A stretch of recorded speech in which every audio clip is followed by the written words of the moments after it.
나누어 말씀 안에 은혜 받는 시간 되기를 바랍니다. 사도행전 강의 15번째 시간입니다. 하나님의 택한 그릇이라는 말씀으로 함께 말씀 나눕니다. 지난 주일에 우리는 예수님을 만난 다마스쿠스의 바울의 모습을 함께 보았습니다. 예수 믿는 자들을 핍박하러 다마스쿠스로 가는 길에 예수의 빛을 보고 예수님을 만나 그는 이제 사흘 동안 아무것도 먹지도 마시지도 않고 어둠의 상태에 빠지게 되었습니다. 눈은 보이지 않고 절망의 상황에 있게 되었습니다. 아마 사울도 그렇고 사람들도 그렇고 아마 사울에 대해서 다 충격을 받았을 것입니다. 비참한 눈이 먼 사람이 되어서 사람도 이제 바울의 인생이 다 끝났다고 생각했을 것입니다. 하지만 바로 이 다마스쿠스에서 만난 예수님의 이 사울의 경험이, 체험이 사울의 일생을 이제 바꾸게 됩니다. 복음을 위해서 살아가는, 정말 주님의 사명을 위해서 살아가는 그런 사람이 되고, 사울이 이제 바울이 되어서 성경을 쓰고 또 땅까지 복음을 전하며 그 바울의 선교를 통하여 우리까지 이제 복음을 접하고 복음을 이제 우리가 믿는 그러한 사람들이 되었습니다. 그 시간에는 두 가지의 헬라어에 두 가지의 의미가 있죠. 하나는 크로노스의 시간이 있고 하나는 카이로스의 시간이 있습니다. 크로노스는 그저 지나가는 시간입니다. 우리가 1살, 2살, 3살, 1달, 2달, 1년, 2년 하는 그렇게 지나가는 시간을 크로노스라고 이야기합니다. 하지만 카이로스라는 시간이 있습니다. 이 카이로스는 사건, 만남을 뜻합니다. 그것은 우리의 인생에 있어서 어떠한 한 사건을 만날 때에 어떠한 한 만남을 통하여 우리의 인생이 변하는 시간이 바로 카이로스의 시간입니다. 성경은 카이로스의 시간으로 되어 있습니다. 하나님의 시간은 카이로스의 시간입니다. 하나님이 우리에게 하나님이 기억하시는 시간이 있습니다. 우리가 아무리 오랜 세월을 살고 아무리 세상에 많은 것을 가지고 있더라도 하나님이 기억하시고 하나님이 인정하시는 삶과 하나님이 인정하시는 그런 우리의 삶 속에 좀 하나님의 그런 상급들이 있습니다. 사울도 그런 크로노스의 시간을 살았습니다. 몇 세에 주님을 만났는지는 안 나와 있지만 아마 가장 자기 인생에서 하이라이트와 같은 가장 혈기가 있고 가장 지식이 있고 사람들에게 가장 자기의 의를 드러낼 그런 시간이었지만 하나님은 그 시간, 배움과 모든 걸 깨달는 시간을 하나님은 인정하지 않았습니다. 지금 9장부터 이제 사울의 인생이 시작됩니다. 이것이 바로 카이로스의 시간입니다. 이 카이로스의 시간, 예수님을 만난 시간을 통하여 사울은 이제 바울이 되고 바울은 주의 사명을 품게 됩니다. 다마스쿠스에서 주님을 만난 이 카이로스의 시간은 우연이 아닙니다. 그것은 하나님이 계획하시고 하나님이 인도하시는 시간입니다. BC와 AD가 나누어지는 카이로스의 시간, 예수님의 빛을 만나는 그런 시간입니다. 간절히 원하옵기는 오늘 이 예배가 여러분에게 그저 매주 수요일에 드리는 그런 지나가는 예배가 아니라 주님을 만나는, 주님의 빛을 만나는 카이로스의 시간이 되기를 주님의 이름으로 축원합니다. 그러기 위해서는 어떻게 해야 될까요? 주님께 집중해야 됩니다. 오늘 말씀을 통하여 우리도 바울과 같이 사울과 같이 택한 그릇이 되려고 이 말씀 속에 내 자신을 정말 집중하고 주님께 내 삶을 드려야 됩니다. 사울은 예수님의 빛을 만났습니다. 그리고 눈이 멀었습니다. 사흘 동안 눈이 멀었습니다. 사울의 인생에서 가장 아마 암흑의 시간이었고 가장 처절한 시간이었을 겁니다. 하지만 이 어둠과 이 사흘의 암흑을 통하여 사울은 자기의 인생이 변하게 되고 자기의 인생의 새로운 의미를 찾게 됩니다. 그는 진정한 사랑, 진정한 생명, 진정한 구원의 빛을 만나게 됩니다. 이 사흘은 바로 영적인 수술 시간과 같습니다. 수술 기간과 같습니다. 영적인 회복의 시간입니다. 예수님의 빛을 보고 눈이 멀었지만 이제 그 빛을 통해서 자기의 인생이 변하게 됩니다. 어둠 속의 빛이 가장 밝잖아요. 그 전에는 몰랐습니다. 그냥 세상에 빛이 있고 세상에 밝음이 있으니까 진짜 빛을 모르는 겁니다. 그냥 휘황찬란한 세상의 빛 때문에 진짜 빛을 모르는 겁니다. 우리도 그렇게 살아갑니다. 바쁘고 세상이 좋고 또 내 어떠한 일 때문에 참빛을 잃어버리고 살 때가 있습니다. 그런데 어둠이 찾아옵니다. 고난이 찾아옵니다. 어떤 죽음의 순간이 찾아옵니다. 질병의 순간이 찾아옵니다. 그때 우리는 진짜 인생을 바라보게 됩니다. 참빛이 무엇인가? 인생이란 무엇인가? 내가 누구를 믿는가? 그때의 그 칠흑 같은 어둠 속에 우리는 정말 참빛을 보게 됩니다. 그 빛을 만나게 됩니다. 그때에 우리는 진정한 예수 그리스도의 그 은혜를 경험하게 되죠. 오늘 9장 10절부터 22절까지의 말씀, 오늘 우리 22절에서 또 마지막 우리 31절까지 함께 보게 되겠는데요. 이 시간이 바로 사울이 예수님의 진정한 사명을 깨닫는 시간입니다. 여러분 아마 지금 여러분의 인생에서 칠흑과 같은 어두움을 지나고 계신 분이 있으실 겁니다. 그때에 집중할 것은 어디에 빛이 있느냐예요. 어디에 그리스도의 빛이 있는가? 왜 나를 이 고난 속에, 이 어둠 속에 주님께서 인도하고 가시는가? 주님의 뜻은 어디에 있는가?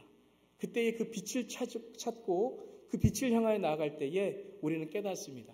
이게 막다른 골목이 아니구나. 이거는 터널이구나. 저 끝에 주님을 우리가 찾고 주님을 향하여 나아가기 위한 그러한 내 인생의 터널이구나. 그 터널을 지나면 우리의 삶은 어떻게 될까요? 우리의 삶은 믿음의 사람이 됩니다. 하나님의 사람이 됩니다.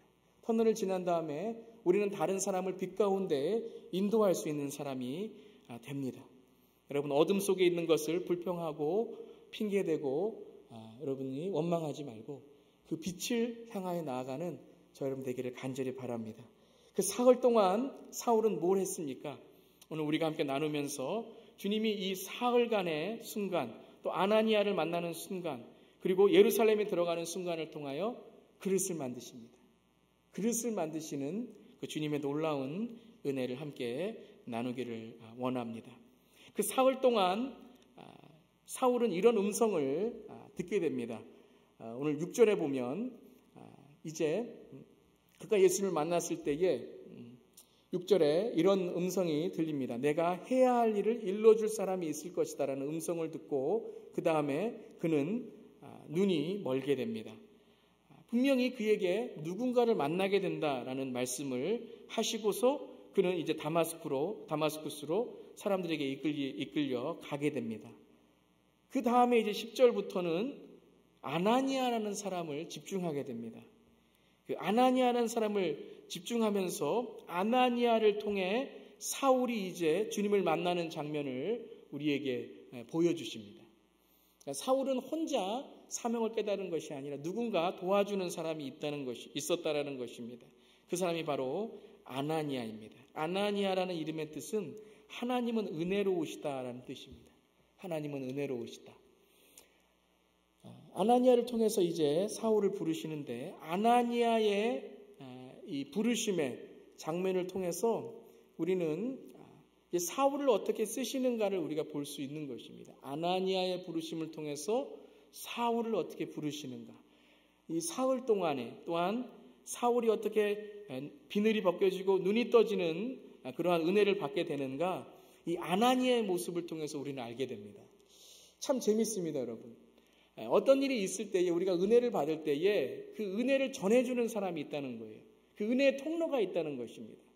때로는 그것이 가정을 통하여도 올 수 있고 또 때로는 아내나 남편을 통해서 올 수 있고 때로는 자녀를 통해서 올 수 있고 때로는 부모님을 통해서 올 수 있다는 것입니다. 참 하나님은 너무 감사해요. 우리가 연약하고 우리가 때로는 방황하고 있을 때에 하나님은 우리에게 도울 사람을 보내주십니다. 아둘람굴에서 다윗이 정말 자기의 인생에 비참한 그런 어둠을 경험했을 때에 다윗과 똑같은 처지에 있는 400명의 사람을 아둘람굴로 하나님 보내십니다. 또한 그 아버지 어머니를 보내셔서 가족의 관계를 회복하게 하십니다. 하나님은 우리를 홀로 두시지 않으십니다. 우리에게 하나님의 사람들을 보내십니다. 오늘 사울도 사흘 동안 이 처절한 어두움에 있을 때에 그냥 두시는 것이 아니라 아나니아를 통하여 그를 회복해 주십니다. 이게 무슨 모습입니까? 교회의 모습입니다. 하나님의 택한 그릇의 모습을 통해서 하나님은 교회의 회복을 우리에게 보여주십니다. 교회가 핍박을 당했습니다. 어려움을 당했습니다. 특별히 사울을 통해서 큰 어려움을 당하게 됩니다. 그런데 사울을 통해서 아나니아를 통해서 하나님은 교회에 정말 하나님의 은혜를 더하십니다. 참 하나님께 감사한 것은 하나님은 우리를 그저 내버려 두시지 않으시고 신앙의 공동체로, 믿음의 공동체로 서로를 위로하고 격려하게 만드시는 것입니다. 아나니아와 사울의 모습은 그저 1대1의 모습이 아닙니다. 그저 두 사람의 모습이 아닙니다. 이것은 바로 교회의, 초대교회의 모습을 우리에게 보여주시는 겁니다. 핍박자가 회심을 하고 핍박자가 주님께 돌아왔을 때에 아나니아의 모습을 통하여 초대교회는 이토록 하나님의 사랑과 은혜를 전했다라는 것입니다. 여러분을 핍박하는 자가 있습니까? 여러분을 미워하는 자가 있습니까? 우리 교회를 핍박하는 그러한 일들이 있습니까? 우리의 반응은 뭐가 될까요? 아나니아의 반응이 돼야 됩니다. 아나니아가 어떻게 사울을 이제 위로하고 격려하게 되는지 우리 먼저 1번 보겠습니다. 주님, 내가 여기 있습니다. 아나니아가 사울을 위로한 것이 아닙니다. 하나님이 아나니아를 통해서 사울을 위로하신 겁니다. 우리를 핍박하는 자, 우리에게 미움을, 상처를 주는 자, 우리의 힘으로는 이길 수 없습니다. 칠흑 같은 어둠과 같은 고난이 있을 때에 우리는 다른 사람을 위로할 수 없습니다. 하지만 우리가 하나님의 부르심에, 하나님의 음성에 귀 기울일 때에 나를 통해 일하시는 하나님을 우리는 깨닫게 되고 그 일을 할 수 있는 것입니다. 오늘 아나니아도 주님, 내가 여기 있습니다라고 대답합니다. 하나님은 하나님께서 쓰시고자 하신 사람을 찾으십니다. 이 시대도 하나님이 쓰시고자 하시는 사람을 찾으십니다.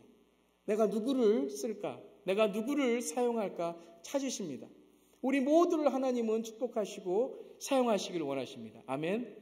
그런데 중요한 것은 하나님의 부르심을 통해서 우리는 어떤 반응을 하냐는 겁니다. 성경에 보면 하나님이 찾으신 사람들이 곳곳에 있습니다. 구약도 신약도 하나님이 찾으신 사람들이 있습니다.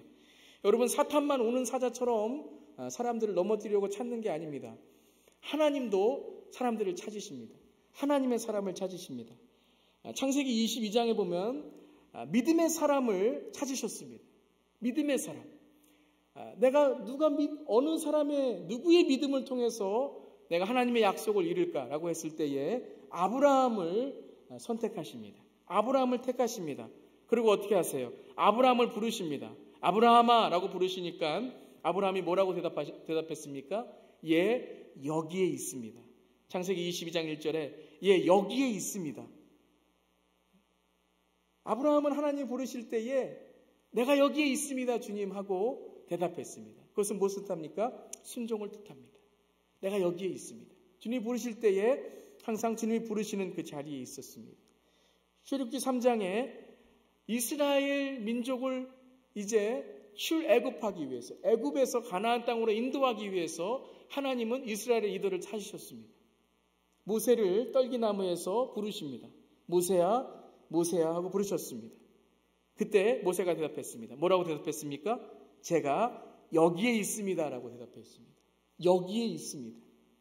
떨기나무에서 여기에 주님 있습니다 라고 대답했을 때에 하나님은 모세를 부르시며 내가 너를 이스라엘 민족을 애굽으로부터 출애굽하게 하는, 그리고 가나안 땅으로 이끄는 리더를 만들겠다고 그를 인도하셨습니다. 사무엘상 3장 10절에 보면 주님이 사무엘, 사무엘아, 사무엘하고 부르셨습니다. 처음에는 몰랐습니다. 사무엘이 너무 신앙적으로 너무 미숙하고 어렵기 때문에 그 음성이 누구의 음성인지 몰랐습니다. 하지만 사무엘이 뭐라고 대답합니까? 내가 여기에 있습니다라고 대답합니다. 그런데 여기에 있습니다 하고 엘리에게 찾아갔습니다. 3번이나 찾아갔을 때 엘리가 마지막에 그 하나님께서 사무엘아 사무엘하고 하실 때에 이렇게 대답하라고 말합니다. 주의 종이 듣고 있습니다. 그 사무엘상 3장 10절에 보면 사무엘아 사무엘하고 부르셨을 때 사무엘은 말씀하십시오. 주의 종이, 주님의 종이 듣고 있습니다 라고 대답합니다. 여기에 있습니다라는 같은 의미죠. 주님의 종이 듣고 있습니다. 이사야서 6장 8절입니다. 주님께서 성전에서 이사야를 부르십니다. 내가 누구를 보낼까? 누가 우리를 대신하여 갈 것인가? 라고 이사야에게 하나님이 물어보셨을 때에 이사야가 뭐라고 대답하죠?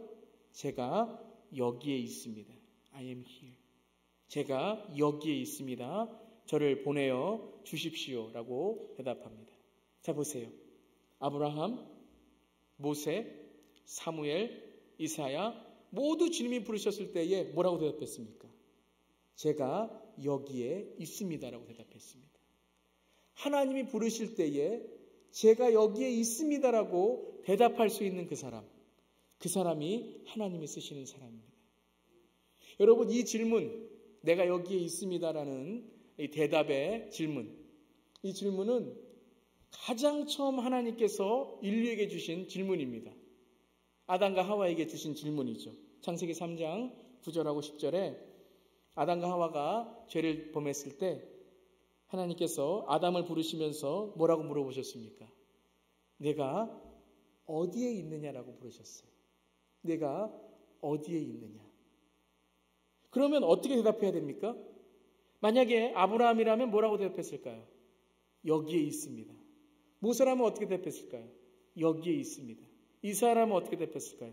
여기에 있습니다. 라고 대답했을 거예요. 그렇지만 아담과 하와, 특별히 아담은 뭐라고 대답했습니까? 하나님께서 동산을 거니시는 소리를 제가 들었습니다. 그리고 뭐라고 대답해요?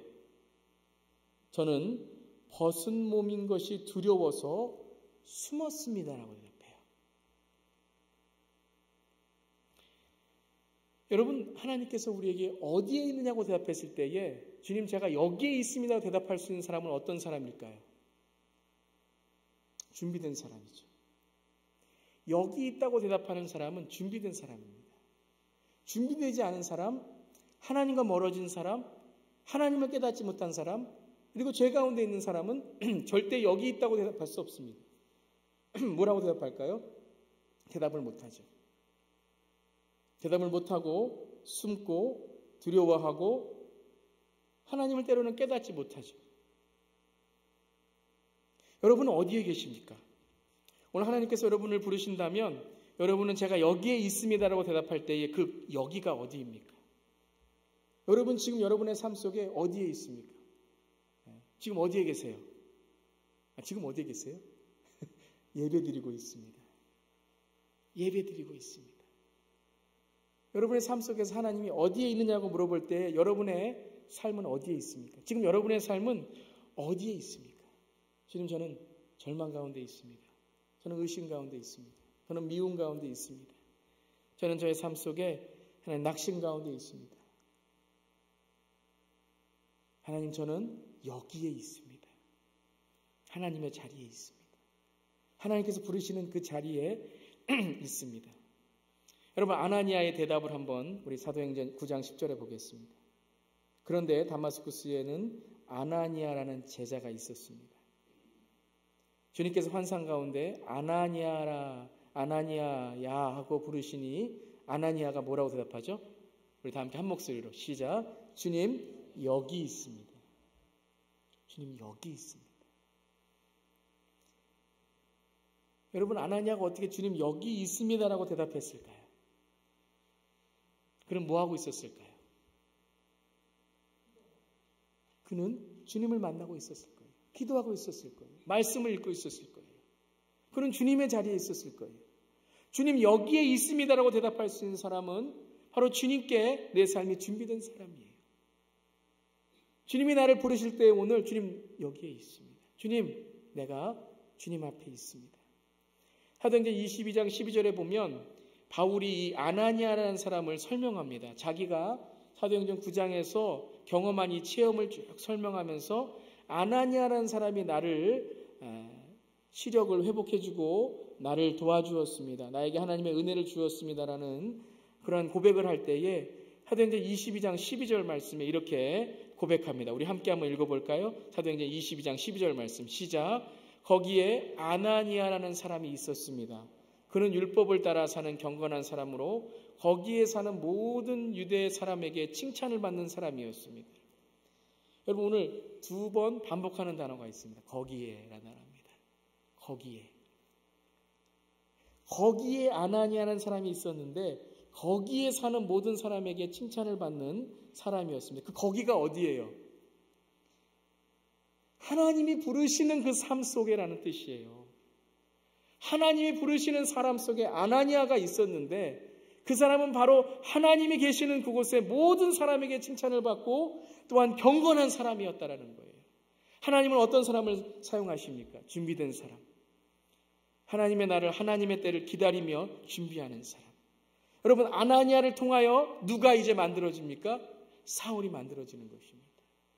아나니아가 준비되지 않았다면, 아나니아가 하나님의 음성을 듣지 않았다면, 아나니아가 그저 사울을 핍박하는 자로 알았다면, 하나님의 음성을 듣지 못했다면, 하나님께서 그의 집에 사울을 보냈다면 사울은 사울 되지 못했을 거예요. 사울을 쫓아냈던가? 장애인을 취급했던가? 아마 사울을 하나님의 사람으로 보지 못했을 거예요. 왜요? 그는 물어봤습니다. 하나님, 사울은 지금 믿는 자들을 죽이려고 오고 있습니다. 주님, 그 사람을 어떻게 내가 맞을 수 있겠습니까? 라고 그가 다시 물어봤습니다. 하지만 오늘 말씀의 14절에 보면, 15절에 보면 그가 가거라. 그는 내 이름을 이방 사람들과 임금들과 이스라엘 자손들 앞에 가지고 갈 내가 택한 내 그릇이다라고 말씀하십니다. 이 말씀을 들었을 때 아나니아는 순종합니다. 어떻게 가능합니까? 그는 준비된 사람입니다. 여기 있습니다. 여러분, 사울은 그저 태어난 것이 아니고 그저 만들어진 것이 아니라 사울을 만들어 빚어간 사람이 있습니다. 여러분, 그릇은 빚어야 됩니다. 그릇은 만들어줘야 됩니다.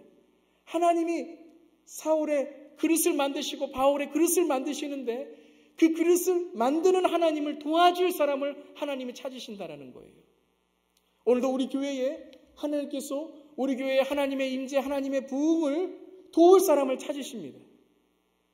이 시대에 정말 교회들을 깨우고 이 시대의 영적인 부흥을 하나님의 임재를 사모하는 사람들을 찾으십니다. 여러분의 가정에 하나님께 축복하시고 하나님께서 하나님의 정말 성령으로 채워주시는데 여러분의 가정에 하나님의 마음을 준비하는 사람을 찾으십니다. 그것을 믿으십니까, 여러분? 그것을 믿을 때 우리는 뭘 해야 돼요? 하나님 마음대로 하세요? 하나님 그렇게 믿습니다?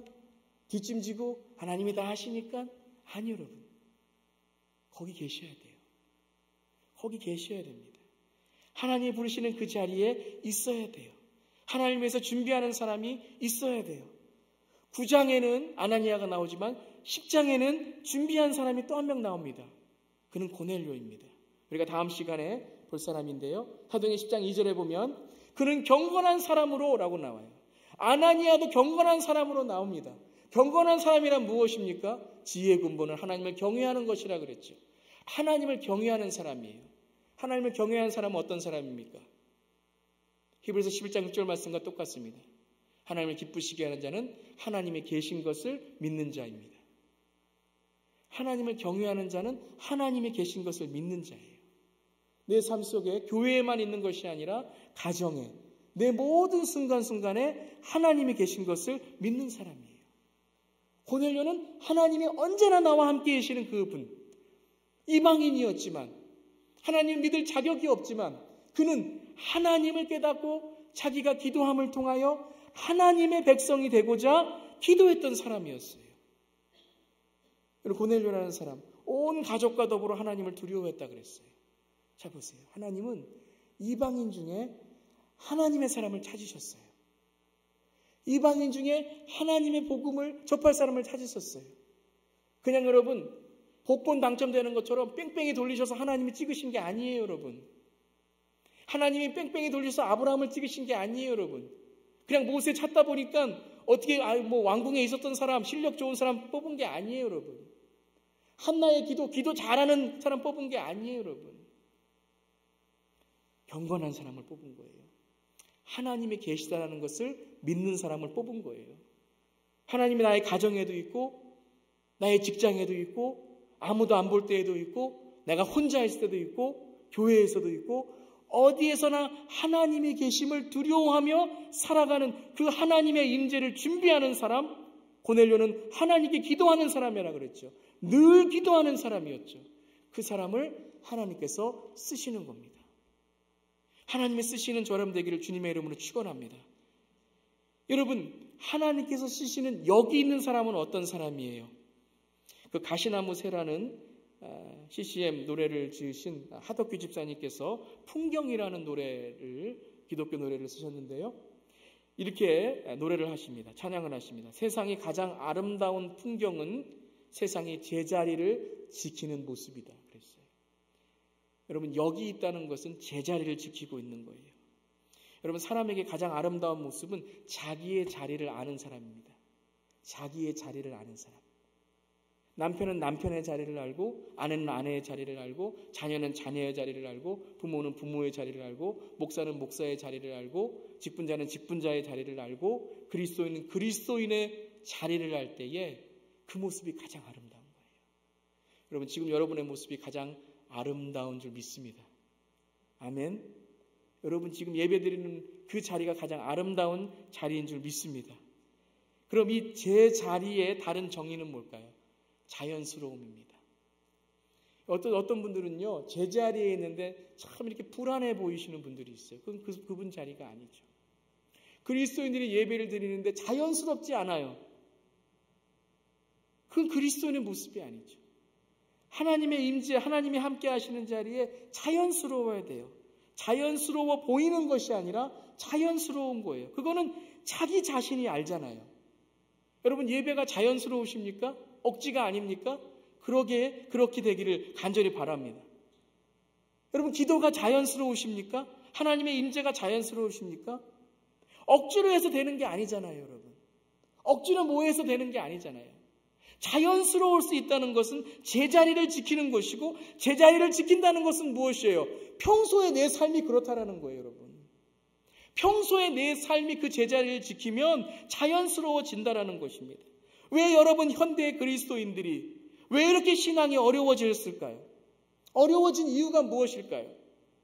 그것은 바로 평소에 내가 신앙의 모습이 없기 때문이 아닐까요? 혹 내가 교회에서는 내가 자리를 지키지만 가정에서, 직장에서, 내가 살아가는 자리에서 그리스도의 제자로의 내 제자리를 지키지 않기 때문에 신앙생활이 어려워지는 건 아닐까요? 교회에서는 내가 기도한다고 하지만 내가 정말 그 기도했던 삶을 내 직장에서, 가정에서 살아가지 않기에 오히려 기도하는 모습이 억지처럼 보이는 것은 아닐까요? 아나니아가 사울을 받아들일 수 있었던 것은 바로 여기에 있습니다라고 자기의 삶에 주님께 준비된 모습이었다라는 거예요. 아나니아만 그랬습니까? 바나바도 그랬죠. 예루살렘에 사울이 이제 자기의 신앙을 함께 나누기 위해서 예루살렘으로 갔을 때 오늘 9장 27절에 바나바가 그를 맞아들입니다. 바나바가 그를 맞아들여요. 여러분, 바나바가 어떻게 사울을 맞아들였을까요? 어떻게 사울을 믿었을까요? 여러분, 바나바의 이름의 뜻이 뭐예요? 바나나 동생이 바나바입니까? 바나바? 바나바는요, 위로의 아들이란 뜻이에요. 위로의 아들. 여러분, 아나니아 그러면 또 생각나는 사람이 있잖아요. 사탄의 밥이 되었던 아나니아 삽비라. 그 아나니아와 삽비라가 누굴 보고 이미테이션, 억지로 신앙생활 하다가 여러분 잘못된 길로 갔어요. 바나바였어요. 바나바는요, 사울만 위로했던 사람이 아니에요. 바나바는요, 교회에 오는 모든 사람을 다 위로하고요, 다른 사람들이 다 왕따시키고 다른 사람이 다 나고자라고 하는 그 사람 바나바만큼은 어떻게 했어요? 안아주고 사랑해 주었던 거예요. 바나바가 사울을 세워주었죠. 바나바가 사울을 일으켜 주었죠. 주님, 내가 여기 있습니다. 여러분은 하나님의 자리에 계십니까? 하나님의 준비된 자리에 있습니까? 아니면 억지로 끌려와서 주님께 그저 있는 것처럼 보이고 있습니까? 여러분, 아나니아와 삽비라처럼 하나님께서 하나님의 사람을 세우시기 위해 준비하실 때에 기꺼이 내가 사용받을 수 있는, 그리하여서 내가 정말 하나님의 나라를 위해서 정말 쓰임받을 수 있는, 때로는 아나니아 삽비라가 한 번 나오고 두 번 나오고 더 이상 나오지 않더라도 저는 그렇게 생각합니다. 하늘나라에서 가장 큰 상을 받은 사람이 누구였을까? 아나니아 삽비라가 아니라 아나니아 바나바였을 거예요. 사울을 세워주고 바울을 만들었던 그 정말 아나니아와 바나바가 없었다면 교회가 세워지지 않고 바울이 세워지지 않았던 그 두 사람. 여호수아를 세워주었던 갈렙. 여러분, 다윗을 세워주었던 요나단. 여러분, 하나님의 사람은 홀로 쓰지 않습니다. 특별히 간절히 원하옵기는 여러분의 가정이 또 우리 교회가 그러한 세워주고 세움을 받는 서로의 그릇을 빚어주는 그러한 교회가 되기를 간절히 바랍니다. 그럼 우리가 어떻게 해야 돼요? 성품이 좋은 게 아니에요. 인격이 좋은 게 아니에요. 하나님을 항상 바라보는 사람이 돼야 돼요. 하나님을 항상 바라보는 사람. 하나님께 항상 두려움을 가지고 있는 사람. 하나님께 항상 내가 주님 어떻게 쓰임받을 수 있습니까? 주님 내가 여기에 있습니다. 라고 항상 주님 앞에 서 있는 사람. 미움 앞에 서 있는 사람 쓰임받지 못합니다. 죄 앞에 있는 사람 쓰임받지 못합니다. 아무리 신앙생활을 오래 하고 아무리 무슨 목사님 할아버지라 그래도 여러분 미움 앞에 죄 앞에 사탄 앞에 있는 사람 절대 쓰임받지 못합니다. 요즘 우리가 새벽 기도하는 사울 보세요. 사울 하나님께 쓰임받지 못해요. 여러분 계속 하나님의 사울을 살려주시는데 사울이 다윗을 살려주는 게 아니에요. 사울을 계속 하나님이 오래 참으시고 인내하시는데 어떻게 해요? 사울은 버림받습니다. 택한 그릇을 위해서 빚어가시는 하나님, 그를 위해서 사용받는 아나니아 바나바, 그리고 사울을 세우는 이 모습, 바로 이 모습이 우리가 소망해야 될 모습인 줄 믿습니다. 두 번째는 이제 사울의 모습입니다. 사울을 이제 하나님께서 비늘을 벗기시고 세례를 주시고 이제 회복해 주십니다. 회복한 다음에 하나님은 사울을 어떤 그릇으로 만들었는가? 어떤 그릇으로 만드시기를 원하셨는가? 오늘 말씀 20절부터 31절까지의 어떤 그릇이 사울이 되었는가를 우리는 볼 수 있습니다. 사울은 다른 사람을 담을 그릇이 되었습니다. 주님을 만나기 전에는, 예수님을 만나기 전에는 그는 자기의 그릇에 자기만 담았습니다. 자기의 지식, 자기의 학력, 자기의 출신, 자기의 의, 자기의 신앙, 자기의 종교. 여러분 우리가 교회 다니면서 이런 그릇 될 수 있어요. 다른 사람은 절대 내 그릇에 들어오지 못해요. 내 자존심, 내 마음, 내 가정, 내 직장, 내 돈, 내 마음, 내 삶, 절대 내 삶 건드리지도 못해요. 내 의, 내 종교심, 내 자만심, 내가 하고 싶은 것 그것만 하면서 종교생활하는 분들이 있어요. 그게 바로 예수 만나기 전에 사울입니다. 예수 만난 이후에 사울이 어떻게 그릇이 변하게 되는가? 다른 사람을 자기의 삶에 담아갑니다. 여러분 참 재미있는 모습이 오늘 나옵니다. 25절에 보면요. 사울을 죽이려는 유대인들의 음모가 있게 됩니다. 유대인들이 사울을 핍박했을 때에 사울이 22절에 보면 더 능력을 받아서 그리스도이심을 증명합니다. 그리고 증거합니다. 그리고 사람들이 그를 더 죽이려고 합니다.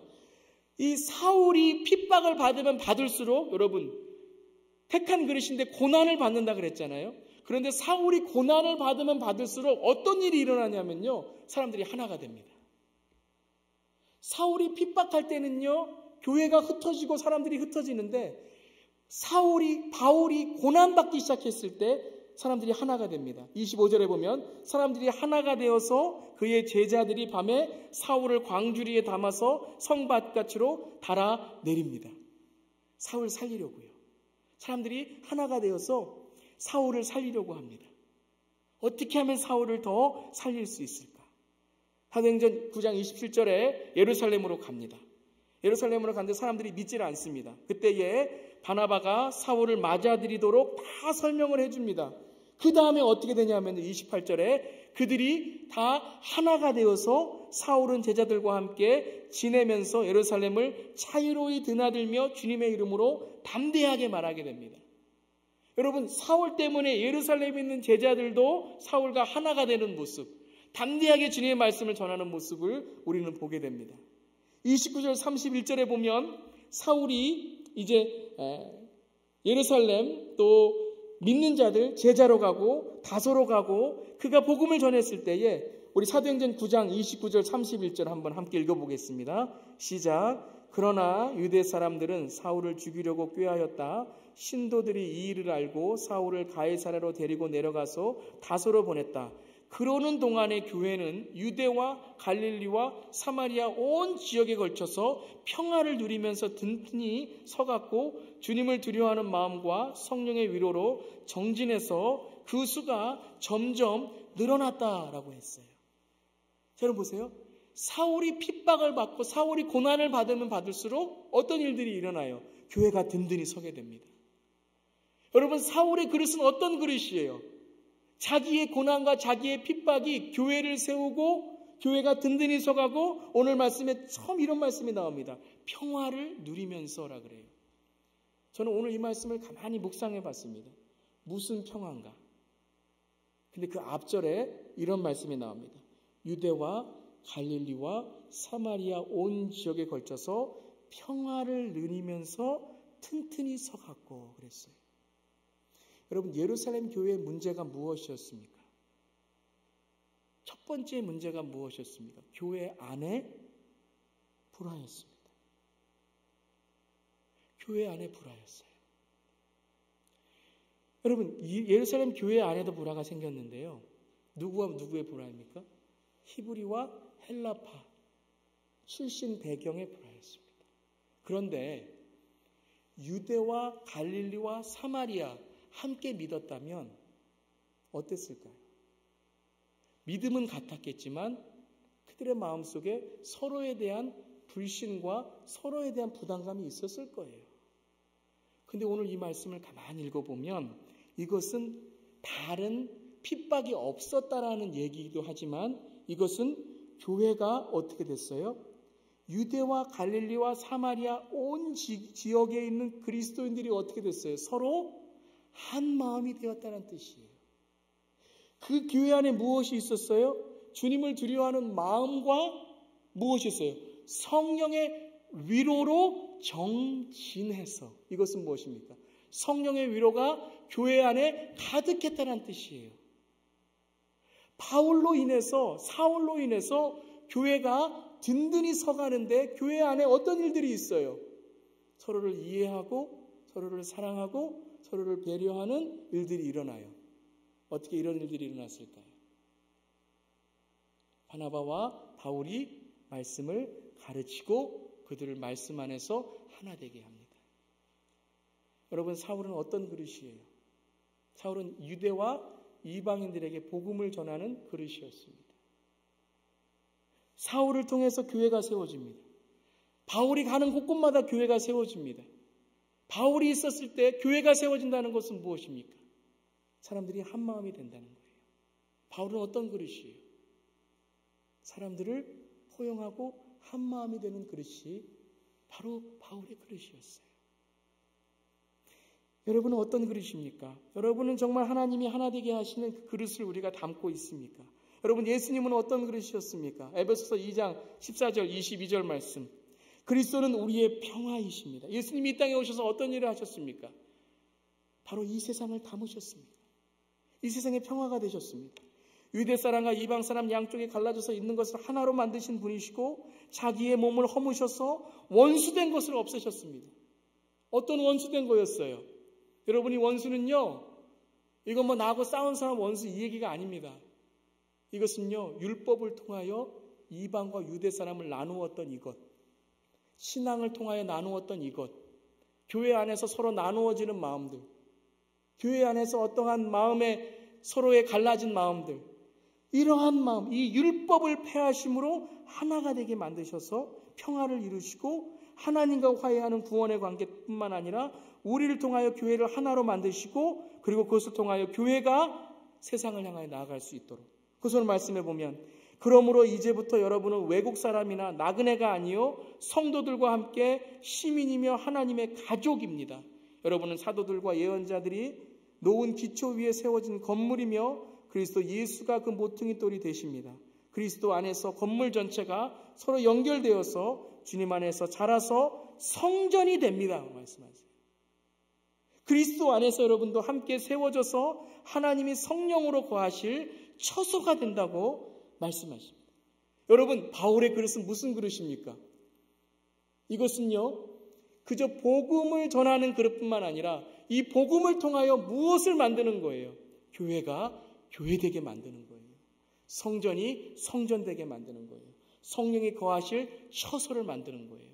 그래서 바울은요, 자기가 고난받고 어려움 받으면 받을수록 하나님 나를 통해서, 내 고난을 통해서 교회가 세워지고 주님의 복음이 전해져서 이 정말 평안에 주님의 은혜가 있다면 주님, 나를 사용하여 주시옵소서. 정말 예수 그리스도의 복음의 삶을 그는 사모했던 것입니다.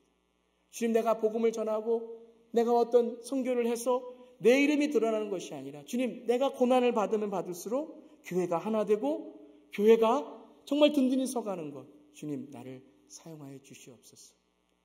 바울의 그 그릇은 바로 다른 사람, 교회를 담는 그릇이었다라는 것입니다. 자기를 담는 것이 아니라 자기가 비워지면 비워질수록 주님의 사람들을 담는 그릇이 되는 거예요. 왜요? 그는 아나니아 바나바를 통하여 자기의 삶이 사라졌기 때문에, 자기의 삶이 예수를 통하여 죽을 수밖에 없는 죄인이 은혜 가운데 주님께 선택하셨기 때문에, 주님이 택하신 그릇이기 때문에 나 또한 누구를 담아야 돼요? 주님의 사람들, 주님이 필요한 사람들을 담는 그릇으로 살아가기를 작정합니다. 여러분은 오늘 어떤 그릇입니까? 주님의 복음을 담는, 주님이 사용하시는, 내가 희생할지라도 주님의 교회가, 내가 희생할지라도 주님의 복음이, 주님의 평화가 전해진다면 주님, 나를 사용하여 주시옵소서. 내가 여기에 있습니다. 그러한 그릇입니까? 오늘 바울과 같이 그러한 주님의 택하신, 또 그리고 깨끗한 그릇으로 많은 사람들을 주님께 담을 수 있는 그런 그릇 되기를 주님의 이름으로 축원합니다. 한번 기도하겠습니다. 이 시간 기도할 때에 우리 한번 우리의 삶을 돌아봅시다. 여러분의 마음의 그릇에는 무엇이 담겨 있습니까? 여러분의 삶에는 무엇이 담겨 있습니까? 주님이 오늘 말씀하셨습니다. 주님, 오늘도 주님을 담는 그릇이 되기를 원합니다. 그런데 그 그릇 안에 주님만 담겨 있는 것이 아니라 주님, 주님이 필요한 사람들도 담게 하여 주시옵소서. 정말 주님의 필요한 민족들도 담게 하여 주시옵소서.